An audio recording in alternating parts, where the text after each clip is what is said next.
is have John Vaughn is going to share just a little bit more of perspective on the Mossman news today, the Rise Gold news today, and then really one of the longer segments we have today. Ralph's going to get into this whole mess with vested rights.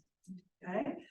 Then I'm going to do a short section right after that about what's the risk and sort of like make it real to like well, okay, now that they're deciding to do this, what then? And we're going to break at that point and do a little Q&A. Then we're going to come back and sort of finish it off with Gary talking about what happens after we beat this mine. And then Tracy's going to come up and talk about how we can all take action. Now, we really actually are going to try to cram all of this into the 6 o'clock hour so that when the pizza comes around 7, we can all just break and be social. Okay, that's the plan. Crossing my fingers, you know, it's always tough to get it into the timeline, but hey, you know, we're going to try. So with that, I am going to pass it off to John. Good evening. My name is John Vaughn. I'm a CEA volunteer. Lou's work is a hard act to follow. Jeff and Lou's commentary has been a huge benefit for all of us. Having said that, you might have heard that the Rise board has appointed a new CEO, most likely to mitigate the bad press associated with Ben Mossman. The new CEO has mining experience as a senior executive with a focus on finance, mergers, and acquisitions. He started his career at Goldman Sachs and other investment companies before moving into energy and mining companies. However, Ben Mossman will still be on the board of directors, and the CEO reports to the board. Mossman will also continue to be a consultant. The new CEO's resume shows no experience with daily mine operations, so Mossman will likely still be running the mine. And corporations have cultures, which are created by their CEO and board of directors. Rise already has a culture steeped in abusing the legal system and behavior that's consistent with the environmental disasters at Banks Island. Slide, please. Expanding on what Luke had to say, this slide shows a few quotes from Judge David Patterson at the Provincial Court of British Columbia. I'll let you read them for yourselves.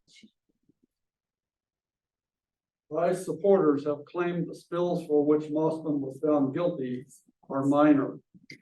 In fact, just one of the spills was over 63,000 gallons, including 1 ton of suspended solids, which can include copper, cadmium, lead, arsenic, and chromium. Slide, please. One other key item from the transcript timeline stands out. 7 days before the inspection site visit, where multiple discharges were found, Mossman confirmed via a phone conversation he had earlier in the day via email, a phone conversation he had earlier that same day with one of the inspectors.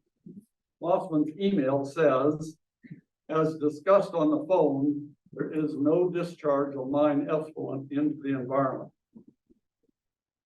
Then the transcript states, the inspector had no reason to suspect Mossman of lying. Mossman knew what was happening and chose to do nothing, and lied about it. Next slide, please. And finally, this is not just about the Rise project. This is what can happen when you approve an underground mine, especially in populated areas.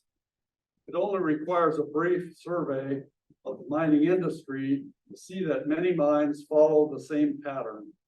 Small to medium-sized minor violations get waved off with promises to be fixed in the future. That can't be dealt with. Fixed in the future, and press releases that suggest it's no big deal. Oh, I can't follow my own notes. These small to medium-sized violations are often followed by larger violations that can't be ignored, but can't be dealt with because you have to shut down the whole mine, including laying off hundreds of people and leaving a junior mining company with no revenue. all of which leaves no way to keep the negative environmental impacts from getting worse. Even if the mine owners agree to fix environmental or permit issues and have available funding, developing an agreement and a detailed plan takes time, often weeks or months before anything is done to fix the ongoing problem. So the environment and the neighbors get hammered because nobody can do anything about it without creating bigger catastrophes. One last quote: actions speak louder than words. We should all pay attention to the Rise Gold corporate culture we have already seen. How they are behaving now is how they will behave in the future, even with the new CEO. Thank you. Ralph is up next.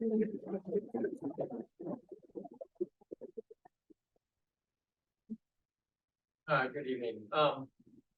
I just want to point out that you might not notice, but we all have vested rights. And it's pretty hot up here. You guys sweated to that. I've got the rights right now.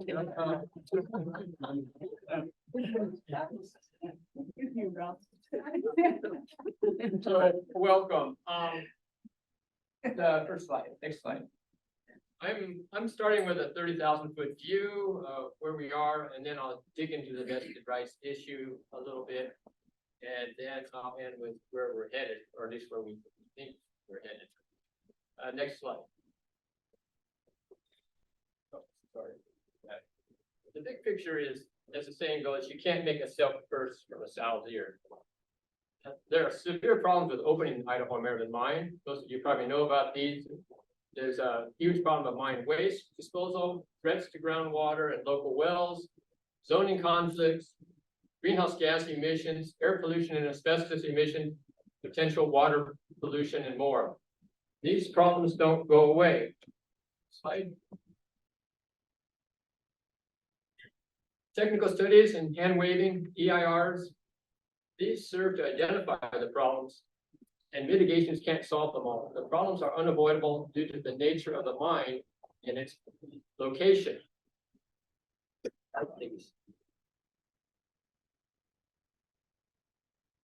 So to make matters worse, the final EIR was deeply flawed, failing to adequately address those potential impacts. The fact that the mine is now surrounded by a housing market, housing makes it an even worse situation. And we took these two concerns to the Planning Commission. So we discussed and presented lots of information about the inadequate EIR, the zoning conflicts, and there was a huge community opposition, as most of you know. And the Nevada County Planning Commission did the right thing by voting no on certification and no on the zoning change and use permit. So the final board vote is pending. In the normal process, the next steps are the findings and the public comments and the recommendations of the Planning Commission go to the Board of Supervisors.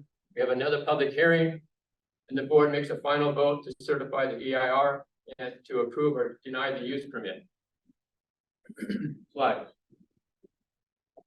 In the Planning Commission hearing, they expressed praise for the county's processing of the application, but as soon as the vote came in against them, Rise Gold suddenly had a corporate tantrum and submitted a threatening complaint letter alleging violations of due process and the Brown Act. Similar intimidating letters were sent to NID and the Air Board.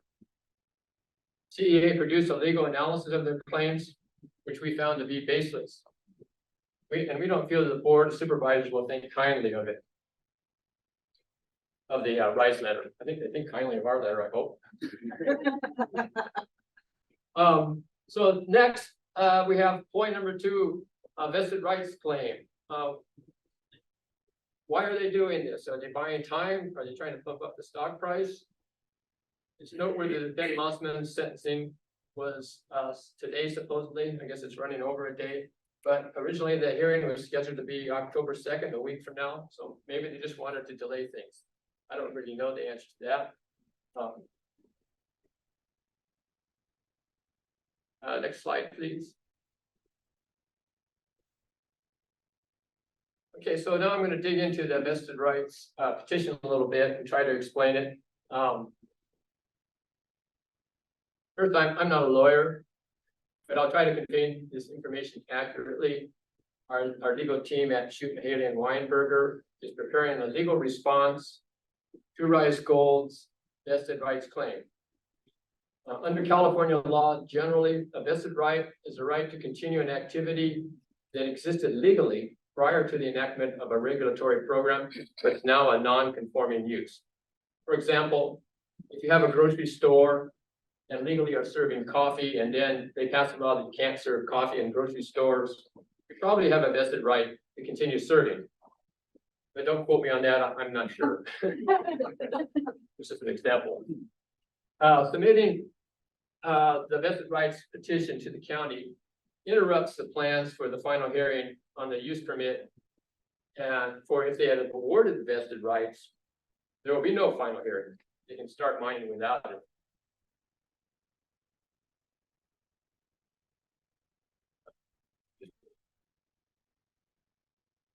Slide here.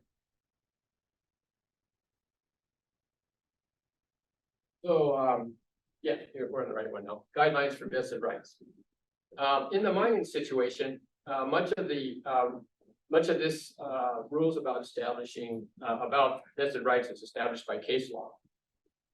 A mine that is continuously operating after new regulations are implemented might be allowed to continue even though it's non-conforming to the new regulations. So the mine, some of the criteria are the mine must be operating prior to the date of the new regulations. It must have incurred substantial liabilities for work, meaning money basically. The mine must be legally operating on that vesting date when the new regulations started. That there has to have been no substantial change or discontinuance of operation. And if there were substantial changes, those were done under the diminishing assets doctrine, as was in the Hansen Brothers case. We'll get to that in a minute. So looking at this mine in particular, key historical points are the vesting dates. The Nevada County Use Permit law was established in 1954. And so the Idaho Maryland mine may have had vested rights as of 1954 when they were still operating. Then the Idaho Maryland mine shut down in 1956.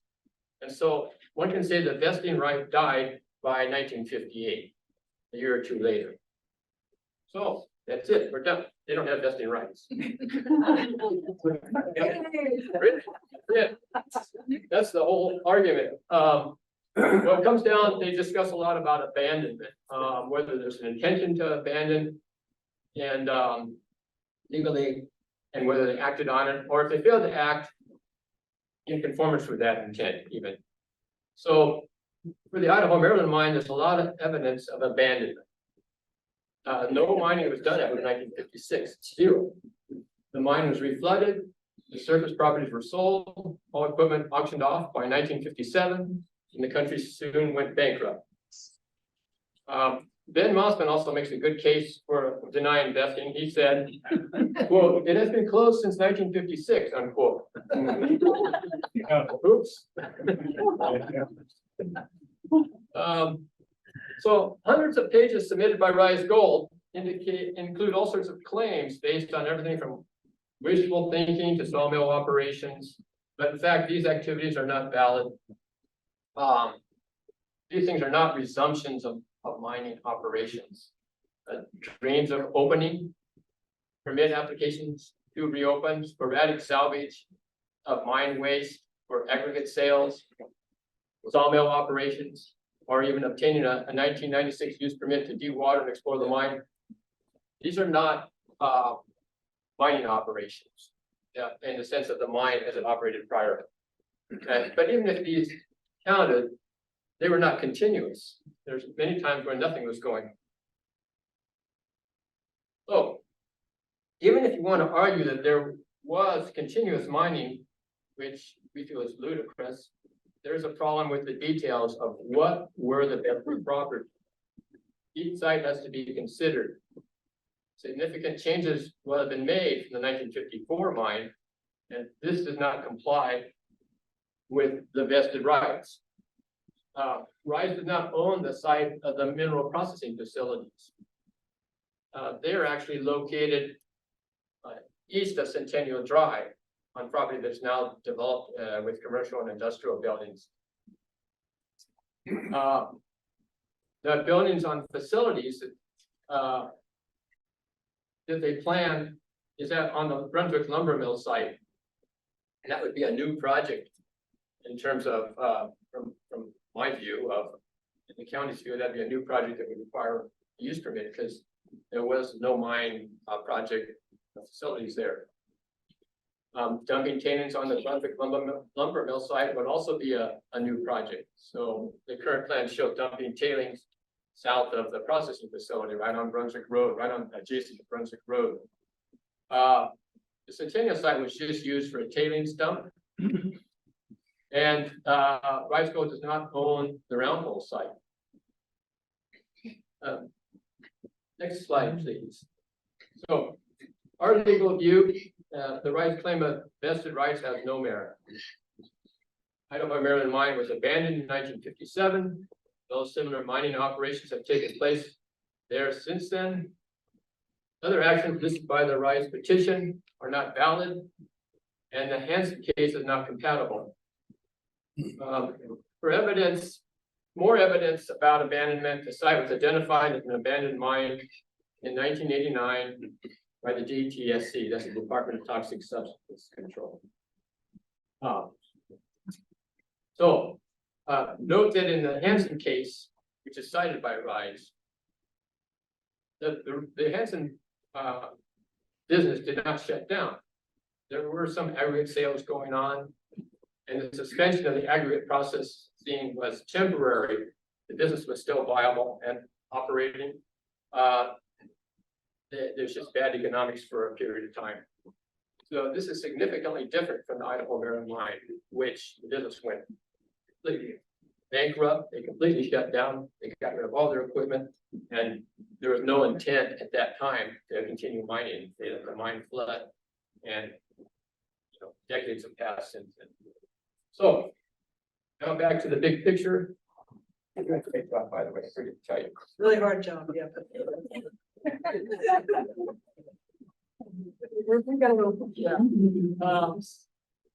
So we got vested rights hearing on October 27th, a board of supervisors final hearing on the use permit and some never again efforts. Slide, please. I just want to say we're winning.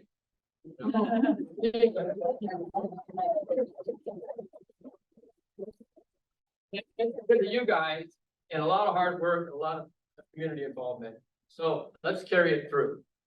Slide. So the Mine Watch response to the vested petition is, we feel this is an important legal issue. Stewart, Mahaley, and Weinberg are preparing a legal response. CEA Foundation will comment with technical legal arguments at the hearing, but we need to fill the room. We want to show them we're still engaged and we still care. And we know it's not over, but we don't want to delay the process. We want to get this vesting issue behind us. Most people don't need to worry about commenting, but we want to have a large crowd there.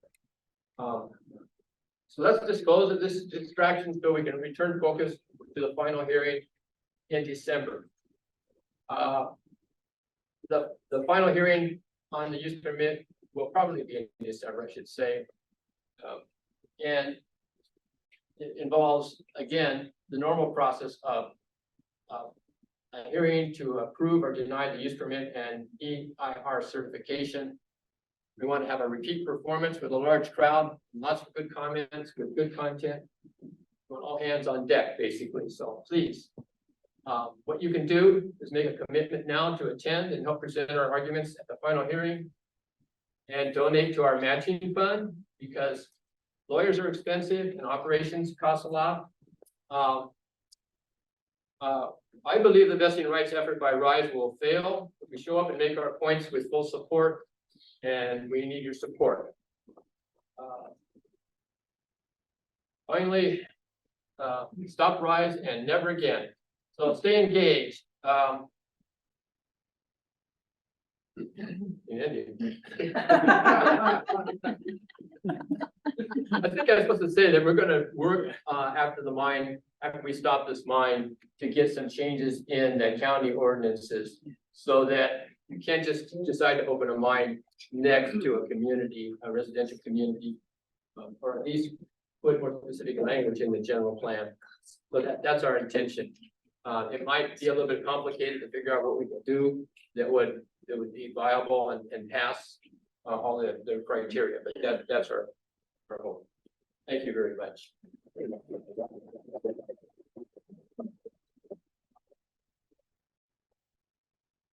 Will you be setting precedents? Well, can we actually hang on just a second, if it's okay with you?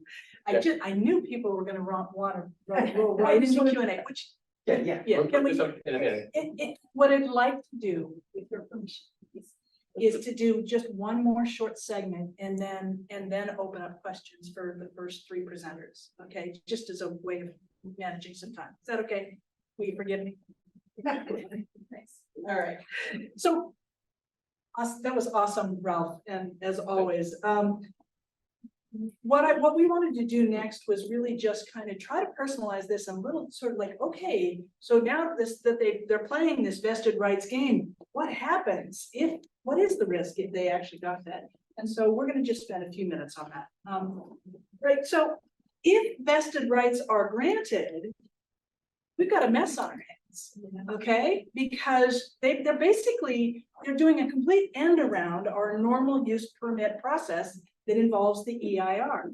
What we're being told by the lawyers is that really Rise Gold pretty much won't be obligated to comply with the EIR mitigations if they're given vested rights.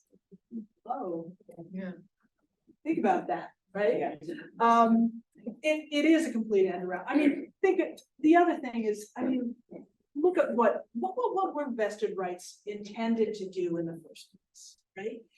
They were intended to protect an existing mining company from expensive retrofits all of a sudden because new rules came in, right? That's the original intent of vested rights. That's not, however, how Rise is trying to use this, right? They weren't the original, they weren't in business in 1956. Their predecessors long since dead, right? Were part of it. They're really just trying to use it as a legal trick and a last resort to force the county to do this, right? And the problem with that is it totally circumvents this very carefully planned approval process that involved the environmental report that we all commented on and contributed to and tried to make better, right? What we understand, the only thing we really know that they're obligated to do is have a reclamation plan and some thoughts. But this entire process doesn't involve the public. And although the county would have some regulatory authority, it basically strips them out of all of the, the guts of it. So they really won't have the same level of controls as the conditional use permit, which is the process we follow. Okay, so what I wanted to do is just like to bring this home a little bit. As I didn't mention that I'm not only a CEA Foundation volunteer, but I am also one of the Wells Coalition organizers along with Gary. I own a well, and my property is on top of the ice, and I am one of the affected properties. So, okay, it's a little near and dear to my heart, I would admit. But what I wanted to do is use it as an example of what's really at risk here, the vested rights. If you take a look at the EIR, it divides well owners into sort of three different categories. There are people who own 30 property owners on Bennett Road. And for them, the EIR says, we'll connect you guys up to NID if you want, and we'll pay your bills, right? Then there's another group of 378 properties sort of beyond that, is sort of within a defined drawdown area of where they expect the water table to drop a bit. And for them, there's this optional, it's not a mitigation. There's an optional program that people could sign up for. That's a supplemental domestic well monitoring program. What this is really work that should have been done long before the EIR in the first place, of actually characterizing the performance of the wells and water quantity and quality over time, so that if something does happen, you can actually compare it and say, oh, yeah, my well is different now, right? Well, okay, they did agree to do that. They didn't make a mitigation, but they said, yeah, we can do that for you in the EIR. And then the third one was the sort of the everybody beyond, which is sort of the core mitigation, which is they plan to put in 15 monitoring wells to predict the impact for the entire area.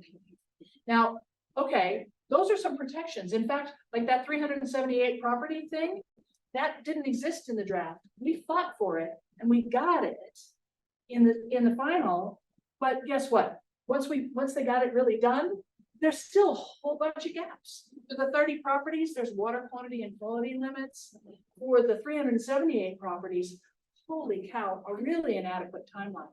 Experts tell us that it takes 3 to 5 years to characterize the performance of wells. And they want to do all of this in just a 12-month period. And then they're going to shut it down after 5 years because there won't be any problems, right? And there's even one. But the really big one here, though, and I think as you saw in Lou's and Larry's fabulous movie, McAteer was talking about the fact that the well owners, there just wasn't enough time. There wasn't enough to make things work, right? And that was a big sticking point in the meeting in May, because the EIR just completely ignored the complexity and expense of a quote unquote, they're obligated to give us a comparable water supply, but the only comparable water supply is to run NID, right? And so they basically told NID to pound sand that they didn't leave it on. They had no plan for connecting to NID other than 30 properties, and even the extra stuff that they threw in the final with the decision to fix wells or provide water trucks. There was no accountability, no teeth in there. So it was all up to the mine operator to say whether they thought your well had been impacted. Anyway, so we fought really hard to get the protections that we wanted. Almost, we got more than we started with, but then we didn't really get enough. And guess what? With vested rights, all bets are off the table. All of a sudden, they have no real requirement to do any of these things. We are essentially, sitting here without protection. I don't know about the rest of you guys, but this scares the bejesus out of me. Okay, so I just wanted to kind of make it clear. And there are multiple examples of this. The wells is just one. Right? So anyway, with that, finally, I think what I'd like to do is we're going to take a good probably 10 minutes or so to do Q&A, and then we're gonna roll back to a couple quick presentations, and then we're gonna do some pizza and we'll answer questions and answers nonstop after that. Okay, but let's go ahead and go to some questions. Was there going to be another person speaking? Yes, but we're gonna go to Gary after that. Yeah. He's gonna talk a little bit more about never again. Don't really have a question. I just wanted to point out that what you're about to initiate with here is now what we're going to do with what was previously a mine. You're going to set precedents for other counties that are sitting on mines that might get developed. They'll be able to nip it before the conversation even starts. So our efforts will lead to setting the bar for, pay attention, people. Counties in California with a mine, follow what we just followed, what we know. I don't. Right. I'm gonna respond to that.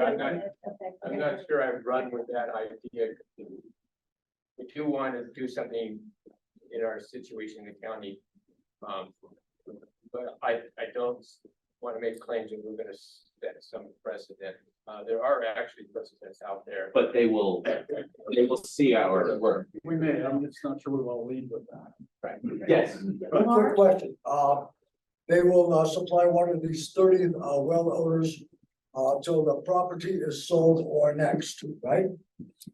80 years, what happens after the 80 years? Are you gonna be around? Well, or will, for as long as they're in business. If you think that they're gonna be in business for 80 years, well, then you're more optimistic There's than no I am. reason. Yeah. Rick? Hi, thank you. I'm wanting to go back to the best right explanation that you gave, Ralph, and I appreciate that. It seems to me, seeing your presentation is so simple. This is so simple that they do not qualify.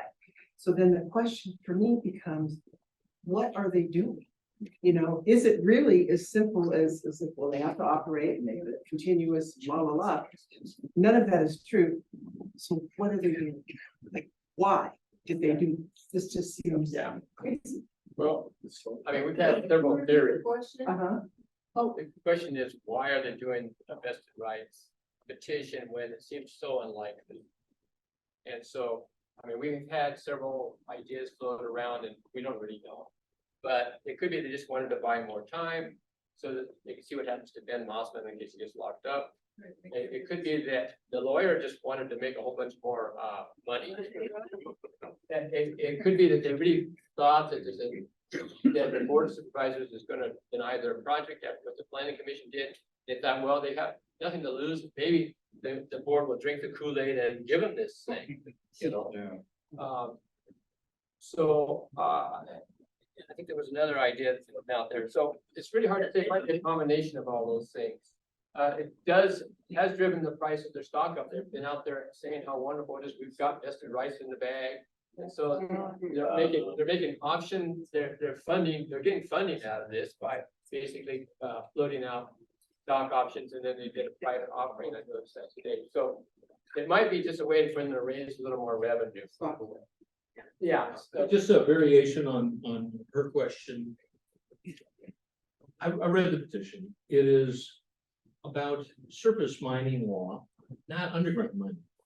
Samara is surface mining law. Hanson is a surface mining case that's limited to surface law. Well, how is it that they're dealing with the underground mine? I couldn't find any underground mining cases or any underground mining arguments at all in their damn paper, right? What's going on with that? Yeah, we kind of brought this up, and basically there's not really a mining law vested rights legal framework. It's just basically based on the general vested rights principles that are established, and then it gets interpreted in the situation. So it was interpreted in this Surface Mining Act, in this surface mine, I should say. So it really falls into more of a general. Here's the question then that follows from that.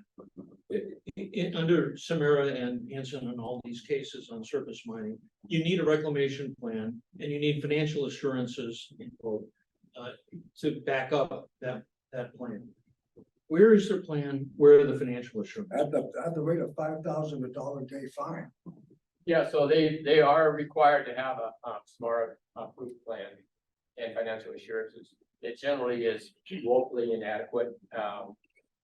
Well, they need under Samara, they need a $35 million net worth, and they're basically out of money, right? I mean, you look at their SEC filings; they're out of money. How are they planning to deal with that?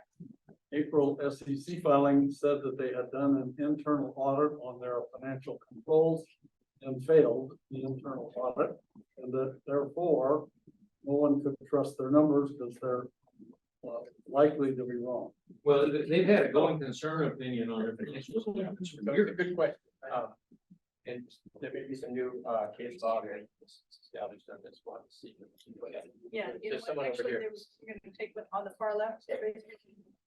It's just real simple for the vested rights petition. Is it a simple majority of the supervisors who decide whether or not to grant that?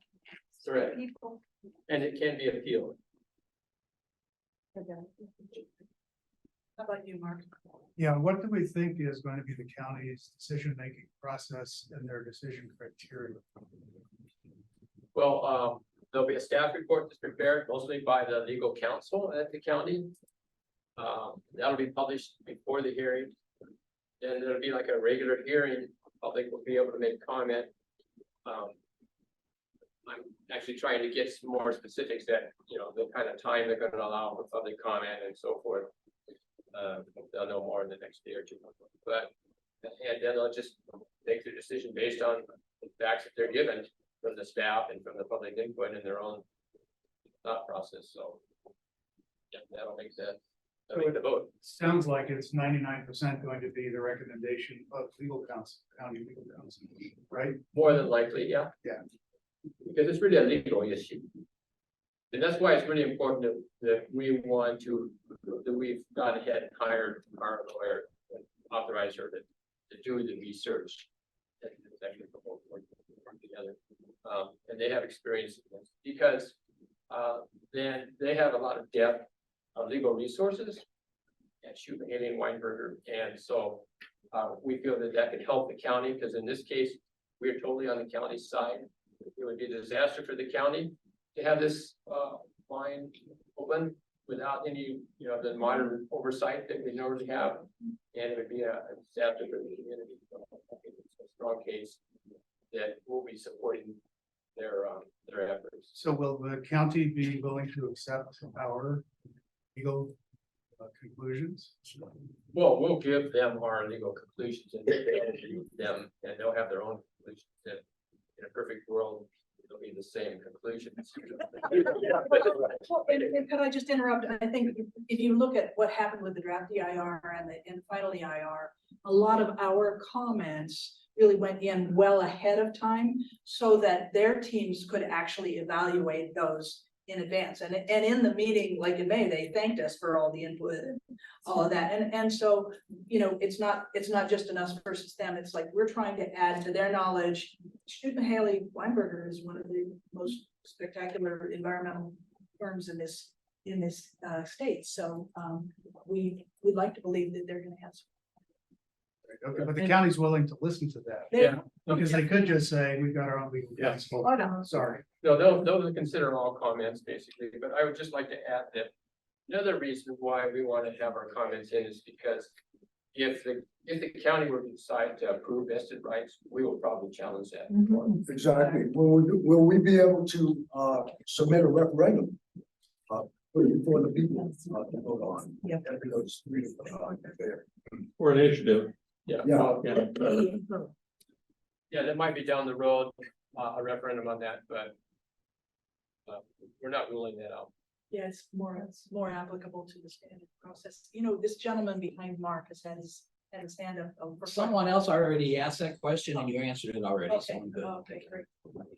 And this is probably exactly what you were just talking about, but I was trying to get clear on the appeal process. It would, if the supervisors took a position and the vested right and we appeal to what court or what's the next level if needed? Yeah, I think it would be a lawsuit. Repeat the question. Yeah, the question is, if the Board of Supervisors, if I'd like to use the term, drank the Kool-Aid. Yeah. And they approve the vested rights, then we'll probably, I'm just speculating, you know, that probably, we will probably, basically, introduce a lawsuit to challenge that decision. Okay, so it's not really an appeal, it would be a. Yeah, it wouldn't be a lawsuit. technical appeal, because an appeal generally goes what I'm back to saying, the same body. Although, sometimes an appeal is good because sometimes afterwards more evidence comes up and they realize that they made a mistake, but in this case, I don't know. We'd have to cross that bridge when it came to it. Well. This one's had her hand up for a long time, right here. He was ahead of me. Just a quick question, and that is, the Mahaley and Weinberger, for the meeting on the 27th, will they be given an opportunity to make a full presentation, or will they be subject to the 3 or 5 minute rulings of general comment? Yeah, they probably won't appear in person, but we will probably, Question? the question was, at the hearing, I'm sorry. At the hearing, will Mahaley and Weinberg get extra time and make a presentation? And we don't have plans for that right now. But nothing's set in stone. I think we're gonna wait until we get closer to when the staff report comes out and we look at the situation. But more than likely, we will just have, our presenters, CEA presenters, read comments that are well vetted. So They won't have- effectively take their comments and break them into pieces But no- into whatever amount of minutes we're given. Lawyers are expensive. Yeah, but they have a level of credibility that is true. really critical. Well, the written document which they are preparing will be submitted first, and so they will have that in hand. I mean, you do raise a good point. And I'm gonna pop in here and say, we're gonna take one more question. Yeah. We're gonna resume our last little quick because pizza has arrived. And we're getting it set up for you now. Okay, So, but one last question with you. Thank you. So you mentioned about people's donations and the expense of Shoot Mahoney. In a perfect world, how much money would we all need to raise for this effort? You don't know? Oh, because No, but we're- $100 is $1,000. Oh, well, You know. something like this is for this single response is probably in the $5,000 to $10,000 category for a legal analysis write-up. But it might be less than that or more than that. I can't say. But generally, we, and Barbara will speak to this, but we do have a matching fund right now and a goal of raising $40,000 to get us through the entire battle to fight the mine. And we got quite a long ways to go, but we have this matching fund. More on that in a minute. Thank you. Okay, so with that, and we do want to take more questions. So when we're done and we're milling around our pizza, feel free to come up and answer questions. That's what we're here for. So, or ask questions so we can answer. But Gary, it's your turn. Okay, good evening. I'm Gary Barazi, and I'm a CEA Foundation volunteer and a Wells Coalition organizer. So my house is located within the Idaho Maryland Mine mineral rights area. I moved to Grass Valley in 1990. And shortly after, in 91, Emperor Gold began their attempt to reopen Idaho Maryland Mine. And that process lasted about 10 years. Then around 2003, M Gold began its attempt to reopen the mine, and that process lasted 9 years in 2000, or around 2012. Then most currently in 2017, Rise Gold began its attempt to reopen the mine. And that process has taken about 6 years to get us to the point.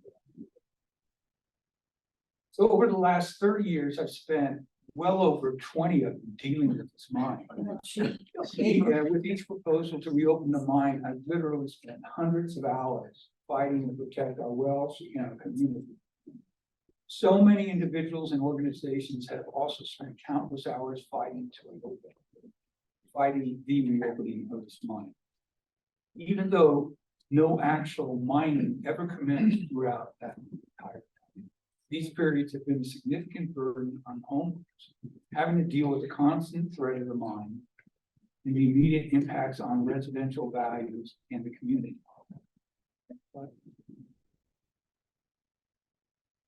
Looking at this map, the Brunswick mine location is in the red orange, and it's zoned M1 or light industrial. The green area that completely surrounds it is zoned RA or residential agricultural zoning. So when the mine was closed around 1956, hardly any of the surrounding area was developed. In the 67 years since then, hundreds of domestic wells have been drilled and hundreds of homes have been built in this area. The thought of a 24/7 industrial mine in the middle of a residential area is crazy. Even the Nevada County Planning Commission expressed that the project was incompatible with this.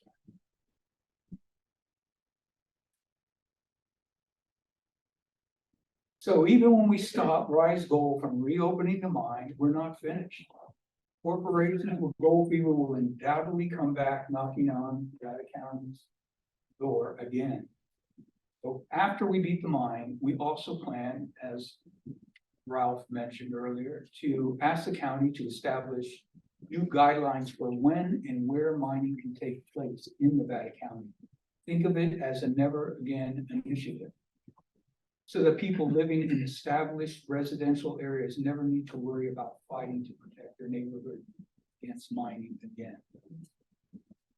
Ben Mossman was quoted in an LA Times article last year as saying, it's been dragging out and they're probably even getting tired. Referring to us. We're not getting tired. We're outraged by the way we've been treated by Rise Gold throughout this whole process. They have outrightly ignored so many of our concerns. We'll do whatever is needed to stop Rise Gold or any future mining corporation their attempt to reopen Idaho, Maryland. So with that, we ask for your support. Well, it's not just well owners, it's the whole county. Right. Just further back. Right, this map is just There's air pollution, there's water pollution, noise pollution. exactly. Energy. So, thank you, and I'd like to turn it over to We've got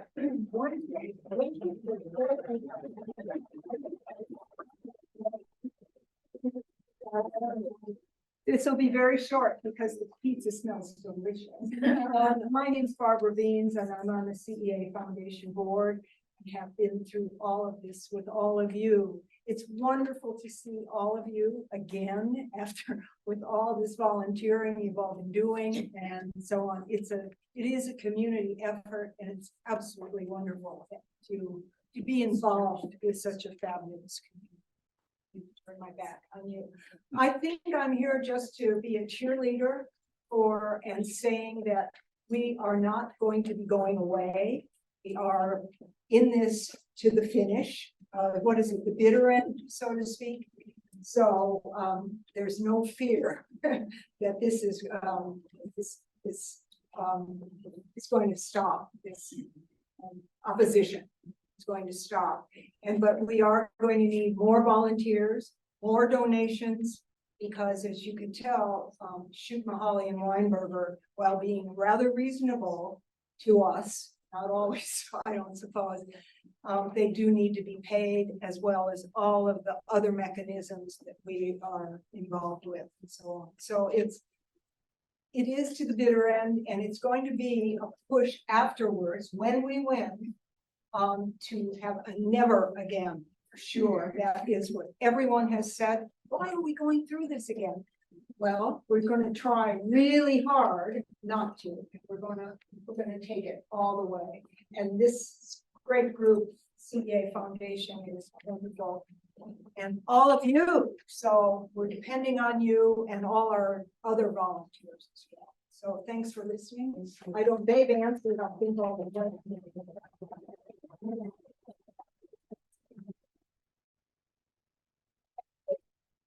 Hey, hi everyone. If we haven't met yet, my name is Tracy Sheehan and I work with CEA.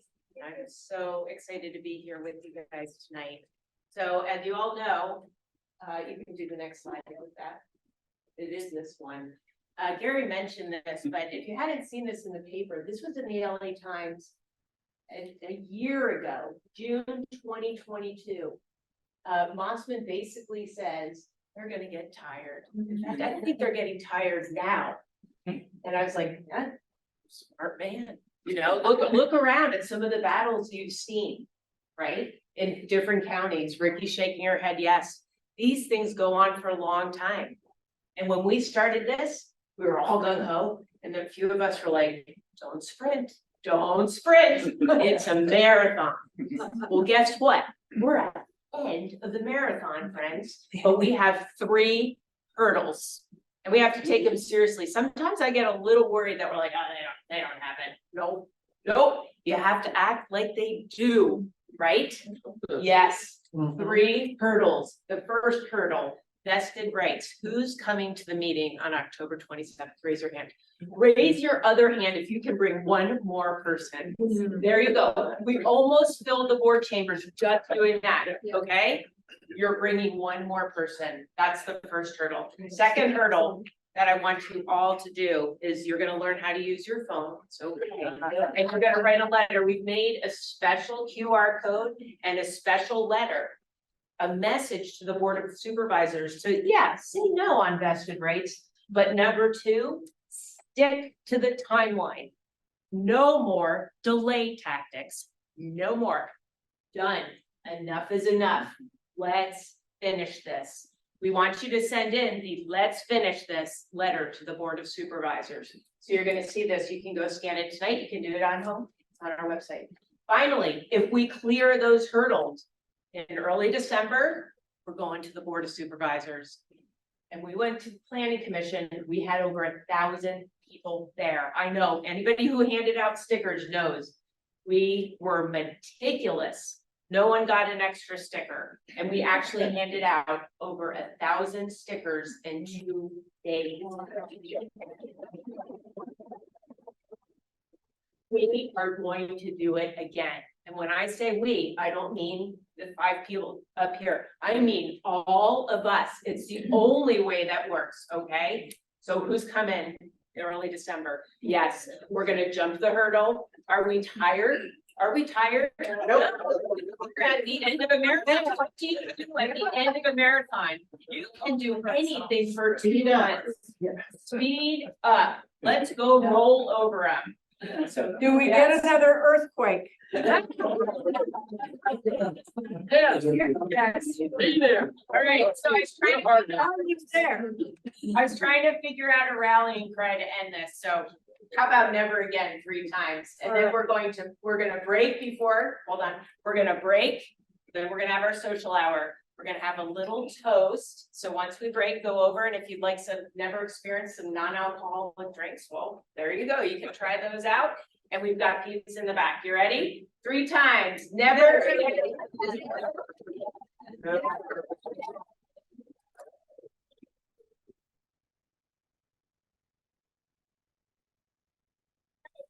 Go get pizza, and please if you'd like, make a donation. There's a little jar there you can add to it. $400. Please donate now while the next $1,000.